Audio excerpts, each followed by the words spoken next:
আসসালামু আলাইকুম রহমতুল্লাহি ওয়া বারাকাতু। জয়গুরু দরদি মাওলা আইডির সকল ভক্ত আশেকানদের জানাই সালাম ও ভক্তি। দেশ এবং দেশের বাহিরের সকল সাধুগুরু বৈষ্ণব সুফিবাদ তরিকাপন্থী মাজারপন্থী সকলের প্রতি ভক্তি সালাম।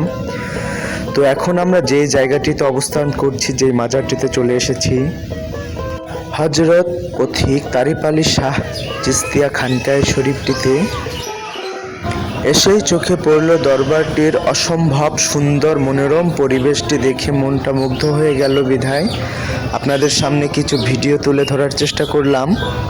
এই হলো সেই পথিক তারিক শাহ বাবা জানের রেখে যাওয়া কিছু তৎকালীন ছবি।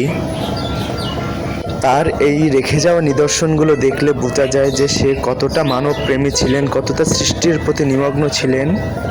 তারিক শাহ দরবারের চারপাশ জুড়ে বিভিন্ন রঙের ফুল, বিভিন্ন ধরনের ফুল গাছ রয়েছে, খুবই মনোমুগ্ধকর পরিবেশ। এখন আমি যেই জিনিসটি দেখাবো, এই হলো তারিক শাহ বাবার দরবারের দান বাক্স। দূর দূরান্ত হতে ভক্ত আশিকানরা তাদের মনের মানত পূরণের জন্য এখানে অর্থ প্রদান করে যায়। তো এই মুহূর্তে আমরা মেঘনা নদীর পার থেকে গোসল করে সেই দরবারের ভেতরে খুব সুন্দর পরিবেশ বসে একটু বিশ্রাম নিচ্ছি। তো এই দরবারটিতে এসে আরও একটি বিষয় চোখে পড়ল। দরবারের পাশে বিশাল একটা আহলে বায়াতের পতাকা নিশান রয়েছে।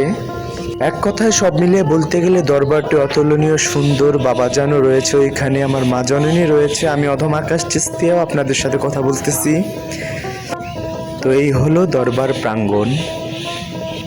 দরবারে প্রবেশ করার সাথে সাথেই দরবারের যারা খাদেম ছিল তারা আমাদেরকে খুব আপ্যায়ন করেছে। দরবারের ভিতর দিকটাও খুব মনোরম, সম্পূর্ণটাই টাইলস দিয়ে নির্মাণ। একদমই চোখ ধাঁধানো, মনকে শান্তি প্রদান করে একটি দৃশ্য, একটি পরিবেশ। আর সবাই ভালো থাকবেন। আমাদের অনির্দিষ্ট সফরের জন্য সবাই দোয়া রাখবেন, মালিক যেন সুন্দরভাবে পরিচালনা করায়। সবাই ভালো থাকবেন। জয় গুরু দরদি মাওলা, জয় হোক।